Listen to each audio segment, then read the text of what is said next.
Thank you all so much for attending today's author event. I feel very privileged to introduce today's speaker, Joe Haldeman.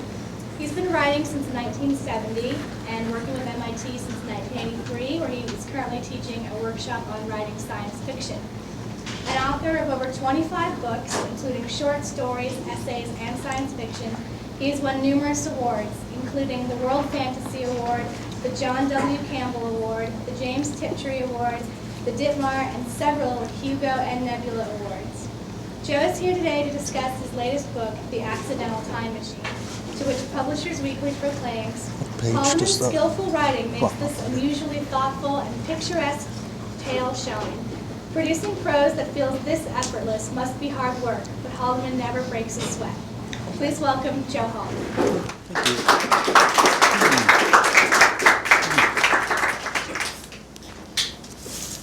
Thank you. I've never worked a place that had such luscious things to munch on while you're waiting. I owe a debt to Google for this book. And in fact, for the past 10 books or so, I live in a house with perhaps 10,000 or between 10 and 12,000 reference books. And I hardly ever look at them anymore. I could sell them, but they're, keeps the place from blowing away. No, it's weird. When I started teaching at MIT back in '83, I shipped 21 boxes of books up here for references for my own writing.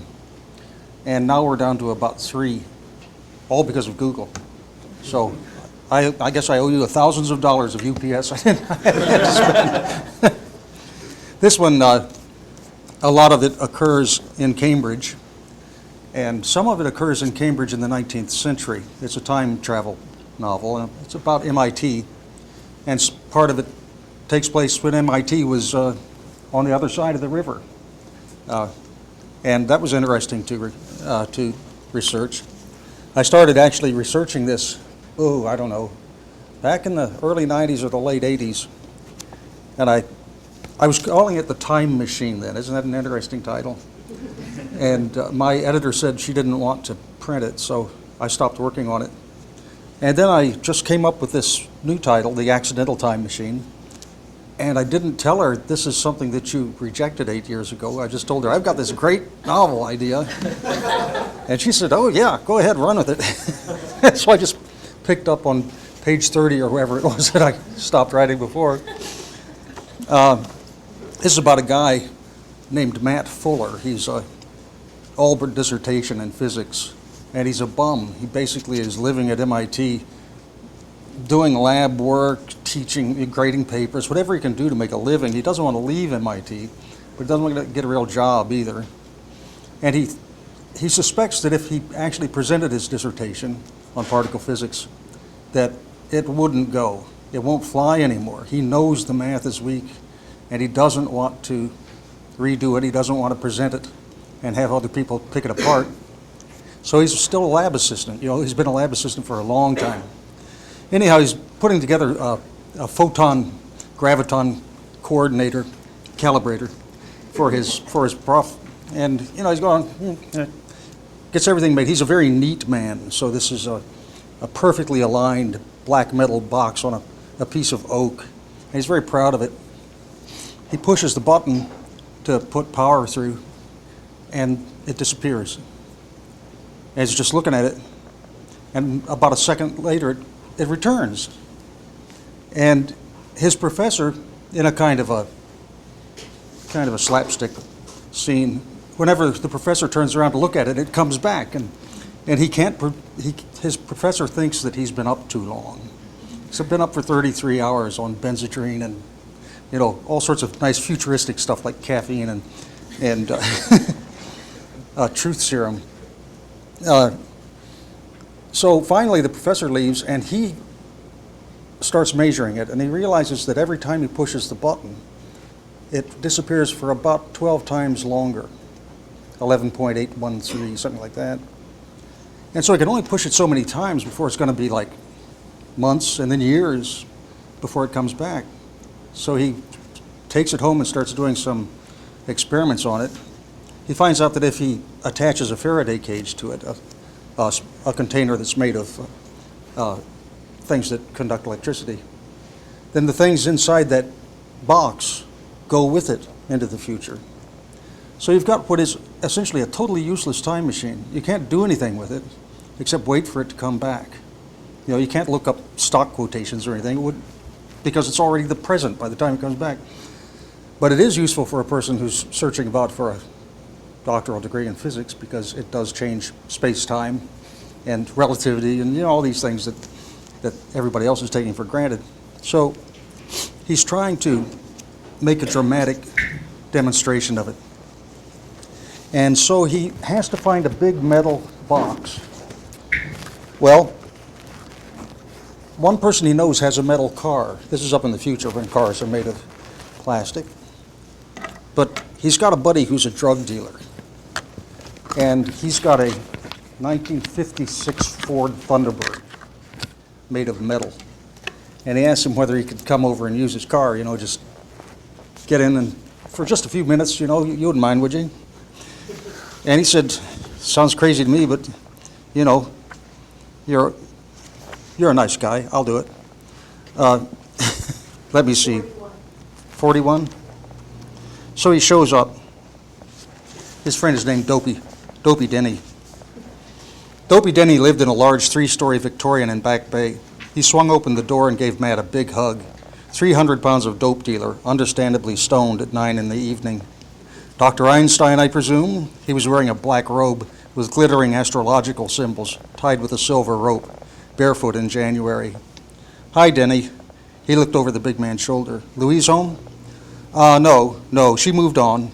How you doing with what's her name? Kara, she moved on too. Ain't it a bitch? Want a drink? He came here to do science, not socialize, but why not? Sure, what you got? He looked back. Got it all. He took Matt by the elbow and dragged him toward the kitchen. Matt hauled along the duffel bag with all of his time machine stuff in it. The kitchen was all chrome and tile and looked like no one had ever cooked a meal in it. I'm doing Heineken with a whiskey chaser, or is it whiskey with a Heineken chaser? You have one, I'll have the other. Matt took a seat at the kitchen table, a spare, elegant Swedish thing. There was a bottle of 25-year-old Glenmorangie on it and one crystal glass. Then he produced another glass and got 2 Heinekens from a huge metal refrigerator that seemed to have nothing in it but beer and wine. He should use that for his time machine. It would be cold, but he wouldn't die of thirst. Then he tried to twist the bottles open, then remembered that wouldn't work with imported beer and crashed through a drawer until he found an opener. He put the beers down and poured Matt a generous amount of whiskey and himself a little more generous one. He sat down on the delicate chair with exaggerated caution. So you say you need the T-Bird, but just to sit in it? Basically, yeah. He took a sip of the whiskey and one of the beer. Then it should disappear and then come back. He nodded slowly, like those guys who made the Statue of Liberty disappear way back when. I don't know anything about that. This isn't magic. Well, hell, maybe it is magic. I don't know what the hell it is. Not going to hurt the car. No way. It just goes like somewhere sideways in space. Hell, I'm going to be in it. I wouldn't do that if there was any danger, would I? Matt resisted the impulse to slug back the whole glass. That might communicate uncertainty. Then he took a vial out of his shirt pocket and tapped out a small pile of white powder, then produced a little cocktail straw and sniffed it up. Then he shook all over like a big dog. Ah, I want some? No thanks. I haven't done it in years. Are you sure you can? Sure. It's not cocaine. It's a DD beta for alertness. He shook again, grinning. God damn! Cuts to the chase.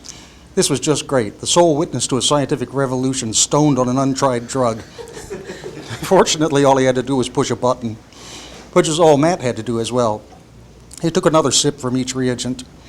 How long have you been taking it? Got it last night. Right up your alley, man. Work till dawn. Maybe later, after it's not a beta. He laughed. You're a fucking wild man, Denny. Hey, it's a job. Somebody has to do it. Matt unzipped the duffel bag and brought out the camera. You know how to work this? Yeah, sure. Point and shoot. Right, but I want to make sure the time function's on. The clock down in the right-hand corner, he toggled the switch until clock came up and selected it. See? Denny took the camera. No sweat. He held it up and looked at Matt through the point and shoot viewfinder. Just push the big button. Right, it'll be on a tripod set for video, already aimed. Just start it when I tell you to, and if I disappear, leave it running till I come back, maybe in a taxi. He looked at the back of the camera. No picture. No, use the viewfinder. That's to save power. Don't know how long it'll be till I come back. He heard his voice quaver. He really didn't know whether he'd be back. He pushed the glass away. Better not drink anymore. Change in the bathroom? He waved an arm back the way they'd come. Mi casa, su casa. Matt picked up the duffel and went back down the hall. The bathroom was Italian tile with gold-plated hardware and a shower curtain by Salvador Dali. Ornately framed nude paintings. Matt unzipped the duffel and laid out the gear, stripped and threw his clothes back into the bag, wallet and keys and change in a plastic bag, which he would carry into the uncertain future. The wetsuit was talcumed on the inside and slid on easily. How would he explain it to Denny? Just that he didn't know what to expect. Denny would probably not be able to understand, under the best of conditions, the tensor calculus he'd used as a shot-in-the-dark guess for describing the thing's behavior. And these were not the best of conditions. He opened the Chinese carry-out box and looked at Herman, who stared back accusingly. Herman is a little turtle that he got in a pet store when he tried first to send a living object into the future. And Herman didn't seem to be hurt by it. Of course, he couldn't communicate too well, but anyhow, he couldn't leave Herman at home and couldn't leave him with his mother with no explanation. Herman probably had a better chance of surviving hurtling into the unknown in a 56 Thunderbird than risking Denny's pet-sitting abilities. He put the jar of baby reptile chow in the suit's blouse pocket and picked up the time machine along with the case of bottled water and the bright yellow square of emergency raft and walked back into the kitchen. "Holy shit," Denny said. "I'm swearing off the stuff." He blinked twice, slowly. "I could swear you were standing there in a scuba outfit." "Just a wetsuit. I don't know what environment where I'm going into. I couldn't afford a spacesuit." "You're going into fucking outer space?" "No, nothing like that, no. The last time I used this machine, it moved, but less than a millimeter." He held up his thumb and forefinger. "So not outer space. Guaranteed?" "No, not outer space," he hoped. "Just the fucking ocean. You're going to take my T-board and drop it in the ocean?" "No, it probably won't move more than an inch. But just in case you dump it in the ocean, or the Charles or the harbor. Look, Denny, I can't swim. The probability is almost zero, but it scares me shitless." That mollified him a little. "Yeah, me neither." He shrugged. "If it was the Charles or the harbor, I guess we could haul it back up." "Yeah, no problem, unless I drowned. Then I wouldn't be able to tell you where it was." He nodded rapidly and stood up with surprising speed. "Let's do it." Matt and Herman followed him through the kitchen and out into the garage. There it was, a 270 horsepower dinosaur gleaming under a dozen coats of Tahitian red lacquer. It's beautiful," Matt said. "New paint job. Be careful with it." He opened the door and snapped on the radio. It started playing "I'm Mr. Blue" by the Belmonts. Matt unfolded the tripod and set up the camera so it would be pointed at him from the front seat. He put the machine and the rest of his gear on the passenger side and hooked up the alligator clip to the car's frame. "Hey, and don't get any Chinese on the upholstery. It's not Chinese food, it's a turtle." "Oh, yeah, of course. Almost forgot." He reached into the pocket with the baby reptile chow and brought out a 3x5 card with Professor Marsh's name and phone number. "Anything goes wrong, call this guy, my boss." "Professor Marsh, like in Swamp?" "Right." He started to close the door but left it open. If he wound up in water, he wanted to be able to jump out. "I'm ready if you are. Just point and shoot." When Denny pushed the button, so did Matt. He was suddenly blind, immersed in opalescent gray. He heard Herman nervously scratching around in his box. It was strange, but not unexpected. He had time to wonder whether it would be a minute, 10 minutes, 40 days, and then all hell broke loose. Bright daylight dazzled him, and a yellow cab crashed into his open door, tearing it off and spinning into the oncoming traffic, where it was broadsided by the slow-crawling number 1 bus. He was in the middle of Massachusetts Avenue in Cambridge, outside of the Plow and Stars pub. Traffic was squirreling to a halt all around him, horns blaring. With a loud bang, the yellow raft decided to inflate itself. He grabbed Herman and scrunched out of the car, pursued by a wall of yellow plastic, his wetsuit rather incongruous under the present conditions. Morning rush hour with snow all around. A siren wailed, and a large female police officer came bearing down on him with her ticket book flapping in the cold breeze. "Officer," he said, "I can explain." Or could he? She sniffed at his breath. "Are you drunk?" A male voice yelled, "Hands in the air! Put your goddamn hands in the air!" Matt did, and another policeman marched toward him holding a really large pistol at eye level with both hands. "But I haven't done anything," he said inanely. "Just dropped an antique car in the middle of Mass Ave during rush hour with no tires. Those were still in Denny's garage." The man's pistol was homing in on Matt's nose. "Ran the plate," he said to the woman. "The car's stolen. Owner murdered." "What?" Matt said. "Denny?" "You have the right to remain silent," the woman said, her own gun pointed at Matt's heart. Anything you say can and will be used against you in a court of law. You have the right to speak to an attorney or to have an attorney present during the questioning. If you cannot afford a lawyer, one will be provided for you at government expense." "But I didn't kill anybody," including the yellow cab driver, who was very much alive even though his nose was bleeding profusely as he stomped toward the three of them, yelling incoherently. Never losing her point of aim, the woman reached up and took the Chinese carry-out box and expertly thumbed it open with one hand. She peered inside. "A turtle?" "Well," Matt said, "it's a long story." Anyhow, that's the first of many problems he's going to have pushing that button. I should say, there is no science behind this. There's a lot of arm waving. And I read about time travel. I do have a degree in physics, and I could, spread it really thick and be fairly convincing. But the weird thing that happened with this one was I had come up with a time travel scheme that used gravitons, because nobody's ever seen a graviton, so I can, say what I want with them. And I used an 11-dimensional space that, basically, I got to find the guy's name here. Yeah, 10-dimensional string universe. So nobody understands string theory, and so I'm okay with that too. But it turned out, after I was about halfway through the book, there was an article in New Scientist that pointed me to a paper by Heinrich Paas and Sandip Pakvasa of the University of Hawaii and Thomas Weiler at Vanderbilt, Closed Time-like Curves in Asymmetrically Warped Brain Universes, which uses gravitons and string theory to explain a time travel scheme that's just like the one I use in the novel. Strange things happen, but this is about the strangest thing that's happened to me. And because really, I wasn't using any math. I was just trying to choose things that nobody knew anything about, except these guys out in Hawaii. It happened to me once before when I needed a scheme for traveling through space, a novel called The Forever War.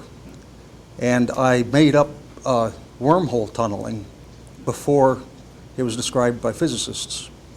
But I needed it for my plot, I didn't know anything about black holes. In fact, they were called collapsars at that time, so that's what I called them in my book. And then, 7 years later, Kip Thorne described black hole tunneling for going from one place to another in real space, and that was strange. I've never met him. If there are any questions, just interrupt me, because I have read my 8 pages. I don't want to read too much. Yeah.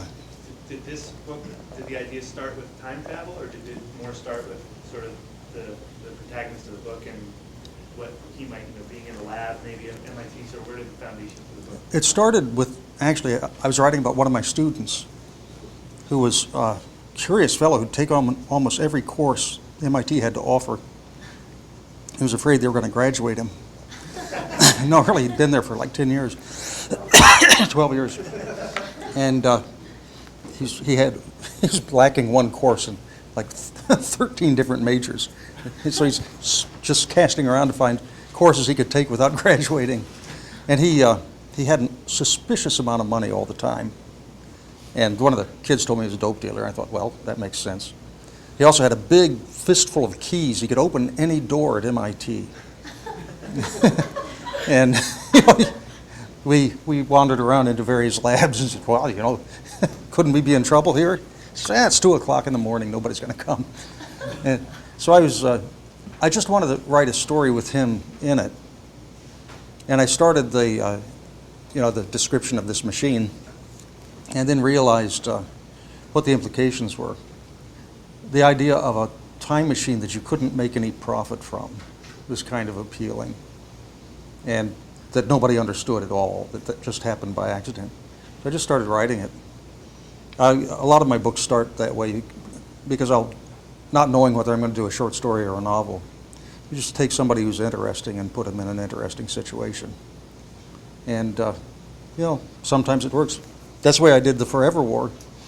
I just started out with a line, "Tonight we're going to show you 8 silent ways to kill a man," which they delivered to me in basic training before we went to Vietnam. And this was like 2 in the morning, and we were up to our armpits in snow in Fort Leonard Wood, Missouri, training for jungle warfare. And so they put us in this freezing Quonset, and this Shavedale comes out and says, "Tonight we're going to show you 8 silent ways to kill a man." And we go, "Oh yeah, right." And then can we sleep? But so we were at a friend's house down in Florida, and I just typed out that line and looked at it for a while and then wrote some more.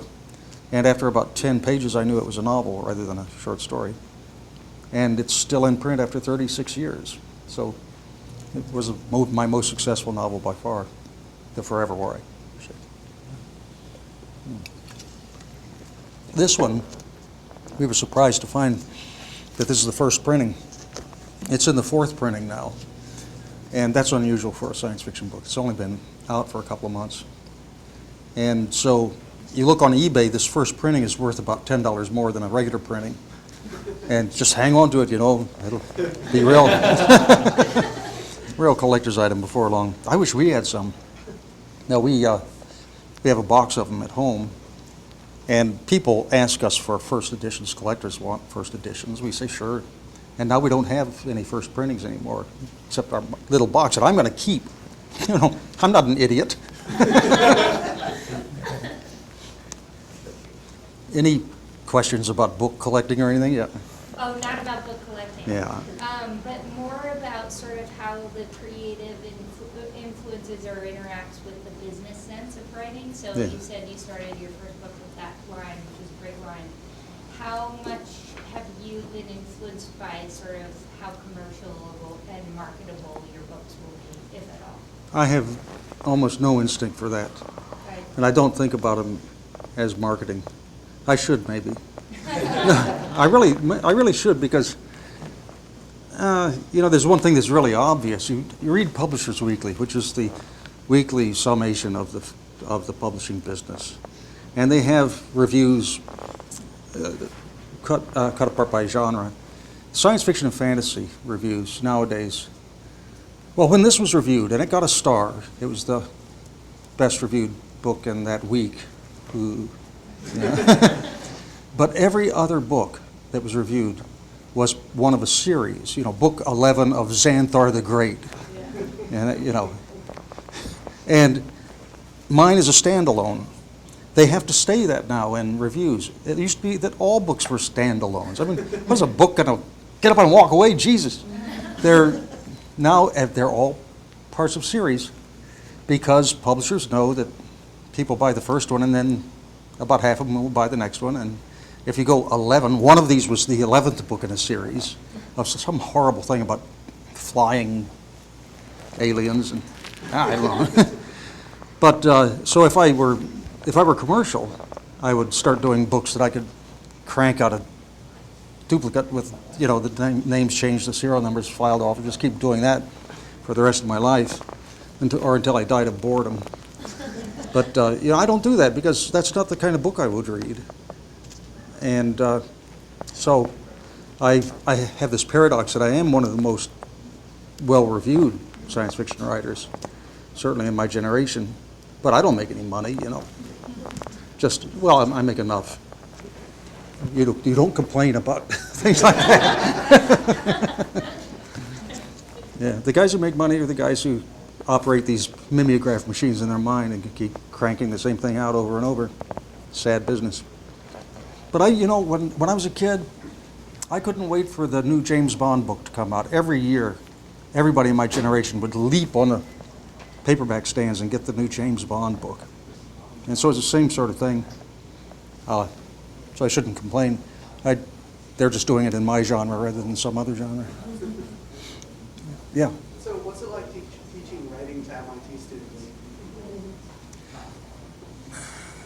Have you ever thought about trying to push a snake uphill? That's a metaphor I just saw a couple of days ago. No, actually, they're all real bright. Then the first thing they learn is that intelligence has almost nothing to do with writing ability. And you have to get that into their heads first, because writing is about feeling and not about thinking. And yeah, you should be smart enough to read a book before you try to write one. But almost all of them are that smart, even if they have not exercised the ability to read a book in a long time. They don't have time to read books. But they, of course, they have to have these humanities credits, so they walk into a course about writing science fiction. Not only have they never written any science fiction, they haven't read a science fiction book in 4 years, and they have not the faintest idea of what the parts of a story are, you know. A beginning, you gotta have a beginning? Yeah, you have to have a beginning, then a middle too, and maybe an end if you have time. And so what I have is about, to generalize, 15% over the past 20-some years of my students are really, really good writers. I mean, brilliant writers. And maybe there are 15% on the other side who you just really would like to put back into high school and say, would you please learn how to write one sentence, one coherent sentence, so I don't have to spend all my time on you. And then the people in the middle are various kinds of writers. Some of them have really good ideas and can't write very well. Some of them can write gracious, wonderful prose. And what I don't get, though, is things that are egregiously stupid, which I would get if I were teaching writing anyplace else. And those are difficult. There's always a problem when a beginning writer gives you a story to evaluate, because I tend to be, well, I've done thousands of stories, and I tend to be fairly hard on my students, but if they've never written a story before, and here comes this authority figure whose books they've been reading since they were born, and he says, you know, this really so sucks, and tell them why, and they're going, because this is the first thing they ever wrote. This is their first child. And I'm saying, stuff it back in the womb. Came out a little early, didn't it? So, no, I try to be nice.